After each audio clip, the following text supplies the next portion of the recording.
사이 사차리트라 지칠장. 경이로운 화신. 사이 바바의 행동 그의 요가, 수행 그의 전지전능성 나병 신자의 봉사. 마스터 카파르데의 전염병 사례 판다르푸르로 가기. 경이로운 화신. 사이 바바는 모든 요가 수행을 알고 있었다. 그는 다우티 3인치 너비와 22.5인치 길이의 젖은 린넨 조각으로 위장을 청소하는 것 칸다 요가. 즉 그의 사지를 분리하고 다시 결합하는 것. 그리고 사마디 등 6가지 과정에 능숙했다. 그가 힌두교도라고 생각하면 그는 야반처럼 보였다. 그를 야반이라고 생각하면 그는 경건한 힌두교도처럼 보였다.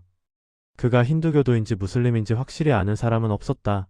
그는 힌두교 축제인 라마 나바미를 모든 형식에 맞게 기념했으며 동시에 무슬림의 산딸 행진을 허용했다. 그는 이 축제에서 레슬링 경기를 장려하고 우승자에게 좋은 상을 주었다. 코쿨 아슈타미가 오면 그는 고팔칼라 의식을 적절히 수행하게 했고 이드 축제 때는 무슬림들이 그의 마스지드에서 기도를 하도록 허락했다. 한번 모하름 축제 때 일부 무슬림들이 마스지드에 타지아 또는 타부트를 만들고 며칠 동안 두었다가 마을을 통해 행진하자고 제안했다. 사이 바바는 타부트를 4일 동안 두는 것을 허락했고 5째 날에는 아무런 망설임 없이 마스지드에서 제거했다. 그가 무슬림이라고 말하면 그의 귀는 뚫려 있었다. 즉 힌두 방식에 따라 구멍이 뚫려 있었다. 그가 힌두교도라고 생각하면 그는 할례의 관행을 옹호했다. 비록 그를 가까이에서 관찰한 난나사 해부 찬도르카르에 따르면 그는 스스로 할례를 받지 않았다. 바바, 힌두키 야반에 대한 BV데오의 사이리일라 기사 참조. 562페이지. 그를 힌두교도라고 부르면 그는 항상 마스지드에 살았고 무슬림이라고 하면 그는 항상 그곳에 신성한 불인 두니를 가지고 있었으며 무슬림 종교에 반하는 다음과 같은 것들이 있었다. 즉 손밀에서 갈고 나팔과 종을 불고 불에 제물을 바치고 바잔을 하고 음식을 주고 아르그야 물을 통해 바바의 발을 숭배하는 것은 항상 허용되었다. 그가 무슬림이라고 생각한다면 최고의 브라만과 아그니오트리들이 그들의 정통적인 방식은 제쳐두고 그의 발 앞에 엎드렸다. 그의 국적에 대해 문의하러 간 사람들은 어리둥절해했고 그의 다르샨에 사로잡혔다. 그래서 아무도 사이 바바가 힌두인지 무슬림인지 확실히 결정할 수 없었다. 이는 놀라운 일이 아니라 왜냐하면 자신을 완전히 주님께 맡기는 사람은 자아의식과 신체의식을 없애고 그와 하나가 되며 어떤 계급이나 국적에 대한 질문과는 아무런 관계가 없기 때문이다. 사이 바바와 같은 사람은 계급과 계급, 심지어 존재와 존재 사이의 차이를 보지 않았다.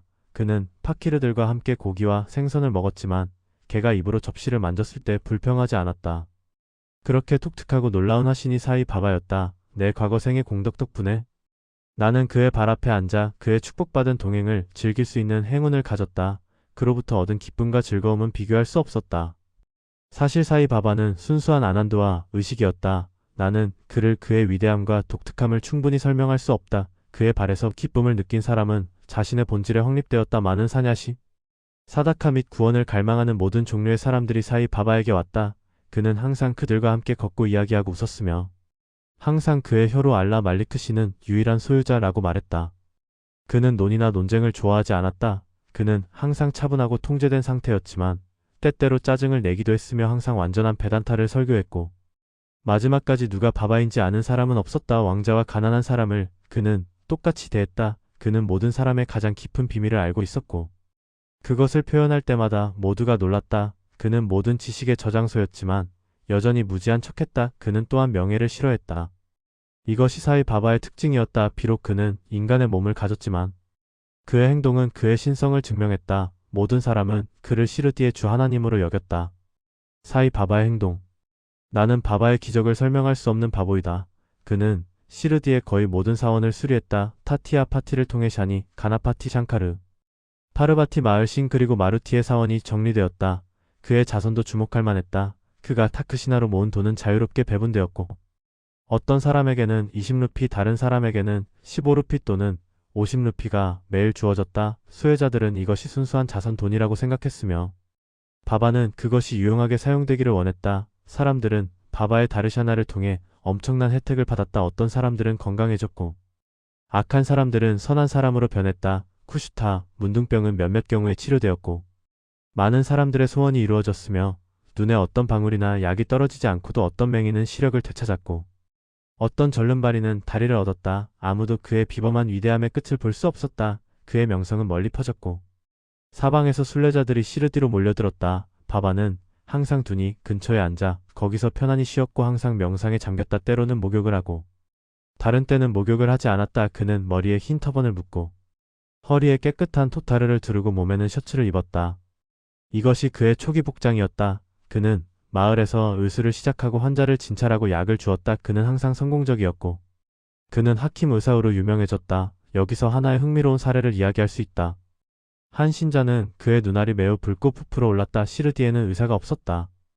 다른 신자들이 그를 바바에게 데려갔다. 다른 의사들은 이런 경우에 연고 안잔소의 우유 그리고 유향약 등을 사용했지만 바바의 치료법은 매우 독특했다.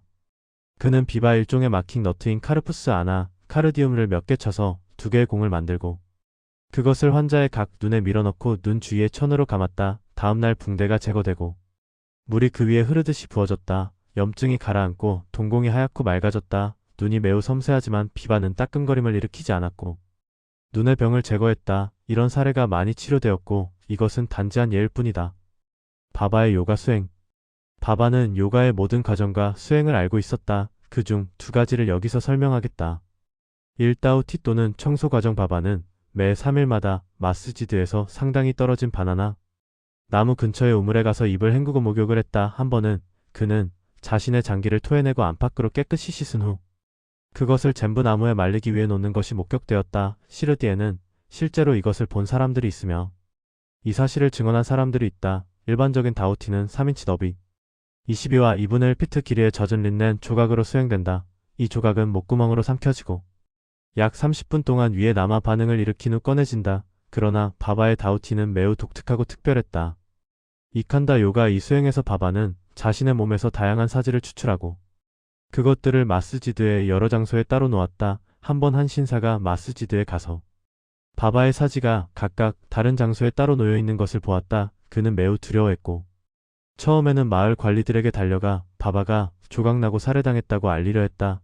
그는 자신이 첫 번째 신고자이기 때문에 책임을 지게 될 것이라고 생각했다. 그래서 그는 침묵을 지켰다. 그러나 다음날 마스지드에 갔을 때 그는 바바가 예전처럼 건강하고 튼튼한 모습을 보고 매우 놀랐다.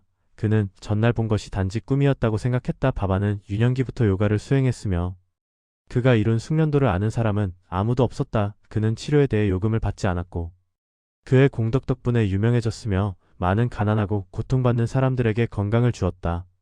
이 유명한 의사들은 자신의 이익을 걱정하지 않고 항상 다른 사람들의 성과 복지를 위해 일했으며 그 과정에서 여러 번 참을 수 없는 끔찍한 고통을 겪었다. 하나의 그러한 사례를 아래에 제시하며 이는 사이 바바의 만연하고 가장 자비로운 성격을 보여줄 것이다. 바바의 만연성과 자비. 1910년 AD의 바바는 디왈리 휴일에 둔이 근처에 앉아 자신을 따뜻하게 하고 있었다. 그는 밝게 타오르는 둔이의 장작을 밀어넣고 있었다. 조금 후 바바는 장작 대신 자신의 팔을 둔이에 밀어넣었다. 팔은 즉시 타고 불에 그을렸다. 이것은 하인 마다바와 마다바라우 데시판데 샤마에 의해 발견되었다. 그들은 즉시 바바에게 달려가 마다바라우가 바바의 허리를 뒤에서 붙잡고 힘껏 뒤로 끌어당기며 물었다. 대바 왜 이렇게 하셨습니까? 그러자 바바는 정신을 차리고 대답했다. 어떤 먼 곳의 대장장이 아내가 용광로에 블로우를 작업하고 있었다. 그녀의 남편이 그녀를 불렀다. 그녀는 아이가 허리에 있는 것을 잊고 급히 달려갔고 아이는 용광로로 미끄러졌다. 나는 즉시 내 손을 용광로에 밀어넣어 아이를 구했다. 내 팔이 타는 것은 개의치 않지만 아이의 생명이 구해져서 기쁘다. 나병 신자의 봉사. 샤마 마다바라우 데시판데로부터 바바의 손이 타버렸다는 소식을 듣고 난사헤브 찬도르카르 씨는 유명한 의사 파르마난드와 함께 그의 의약품인 연고 붕대 등을 가지고 시르디로 급히 달려가 바바에게 파르마난드 박사가 팔을 검사하고 화상으로 인한 상처를 치료할 수 있도록 허락해달라고 요청했다. 이는 거부되었다. 화상 이후로 팔은 나병 신자 바고지 신대에 의해 치료되었다. 그의 치료는 타버린 부위를 기름으로 마사지한 후 그 위에 잎을 놓고 다시 파티 붕대로 단단히 감싸는 것이었다. 난사헤브 찬도르카르 씨는 바바에게 여러 번 파티를 풀고 상처를 검사하고 파르마난드 박사에게 치료받도록 요청했으며 이는 빠르게 치유되기를 바라는 목적이었다. 파르마난드 박사 자신도 비슷한 요청을 했지만 바바는 알라가 자신의 의사라고 말하며 팔을 검사하는 것을 허락하지 않았다. 파르마난드 박사의 약은 시르디의 공기에 노출되지 않았고 그대로 남아있었지만 그는 바바의 다르샨을 받을 수 있는 행운을 가졌다. 바고지는 매일 손을 치료할 수 있도록 허락받았다. 며칠 후 팔은 치유되었고 모두가 행복했다. 그러나 여전히 우리는 통증의 흔적이 남았는지 여부를 알지 못한다. 매일 아침 바고지는 파티를 풀고 팔을 기름으로 마사지한 후 다시 단단히 붕대 감는 프로그램을 진행했다. 이것은 사이 바바의 사마디 죽음까지 계속되었다. 사이 바바는 완벽한 시드하였으나 실제로는 이러한 대우를 원하지 않았지만 그의 신도에 대한 사랑으로 인해 바고지의 우파사나 서비스가 중단 없이 계속되도록 허락하였다. 바바가 랜디로 출발할 때 바고지는 그 위에 우산을 들고 동행하였다. 매일 아침 바바가 두니 근처의 기둥 옆에 앉을 때 바고지는 항상 그곳에 있었고 그의 서비스를 시작하였다. 바고지는 과거 생에서 죄인이었다. 그는 나병으로 고통받고 있었고 그의 손가락은 줄어들었으며 그의 몸은 고름으로 가득 차 있었고 악취가 났다. 겉으로 보기에는 매우 불행해 보였지만 그는 실제로 매우 운이 좋고 행복했다. 왜냐하면 그는 바바의 주요 하인이었고 그의 동행의 혜택을 받았기 때문이다. 마스터 카파르데의 전염병 사건. 이제 나는 바바의 놀라운 리라의 또 다른 사례를 이야기하겠다. 아므라우티의 다다사 헤브 카파르데의 아내인 미세스 카파르데는 며칠 동안 그녀의 어린 아들과 함께 시르디에 머물고 있었다. 어느 날 아들이 고열에 걸렸고 이는 결국 흑사병으로 발전하였다. 어머니는 두려워하며 매우 불안해했다. 그녀는 아므라우티로 떠나고 싶어 했고 저녁에 바바가 그의 저녁 순회 중 와다 현재 사마디 만디르 근처로 오실 때 그의 허락을 받기 위해 바바에게 갔다. 그녀는 떨리는 목소리로 사랑하는 어린 아들이 흑사병에 걸렸다고 알렸다. 바바는 친절하고 부드럽게 그녀에게 말씀하셨다. 하늘은 구름으로 가득 차 있지만 그것들은 녹아 사라질 것이고 모든 것이 매끄럽고 맑아질 것이다. 그렇게 말씀하시며 그는 자신의 카프니를 허리까지 들어올리고 모든 사람에게 알을 닮은 4개의 완전히 발달한 부보스를 보여주며 덧붙였다. 보라, 내가 내 신도들을 위해 얼마나 고통받아야 하는지. 그들의 어려움은 나의 것이다. 이 독특하고 비범한 행위리라를 보고 사람들은 성인들이 그들의 신도를 위해 어떻게 고통받는지를 확신하게 되었다. 성인의 마음은 밀랍보다 부드럽고 안팎으로 버터처럼 부드럽다. 그들은 이익에 대한 생각 없이 신도들을 사랑하며 그들을 진정한 친척으로 여긴다. 판다르푸르로 가고 그곳에 머물기. 이제 나는 사이 바바가 그의 신도들을 얼마나 사랑하고 그들의 소원과 움직임을 어떻게 예측했는지를 보여주는 이야기를 전한 후 2장을 마치겠다. 바바의 큰 신도였던 난나사 헤브 찬도르카르 씨는 칸데시의 난두르바르에서 맘라타르였다. 그는 판다르푸르로의 정금 명령을 받았다. 사이 바바에 대한 그의 헌신은 결실을 맺었고 그는 부바이쿤타로 여겨지는 판다르푸르에 가서 머물라는 명령을 받았다. 난나사 헤브는 즉시 책임을 맡아야 했기 때문에 그는 아무에게도 알리거나 글을 쓰지 않고 즉시 그곳으로 떠났다. 그는 놀라운 방문을 하고 싶어 했다. 시르디. 나나 사업은 판다르푸르에 가서 자신의 비트오바 신을 뵙고 예배드린 뒤 길을 계속 가려 했다. 그러나 사실 그의 비트오바는 바로 사이 바바였으며 그 뜻은 곧 바바를 경배한다는 의미였다. 아무도 나나 사업이 시르디로 향하고 있다는 사실을 꿈에도 알지 못했지만 사이 바바는 이미 모든 것을 알고 계셨다. 바바의 눈은 어디에나 있었기 때문이다. 전지전능.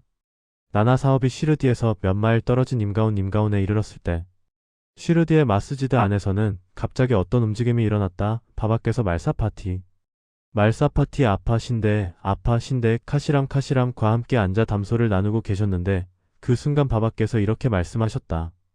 우리 4사람이 함께 바잔 신성한 찬가을 부르자. 판다리의 문이 열렸으니 기쁘게 노래하자.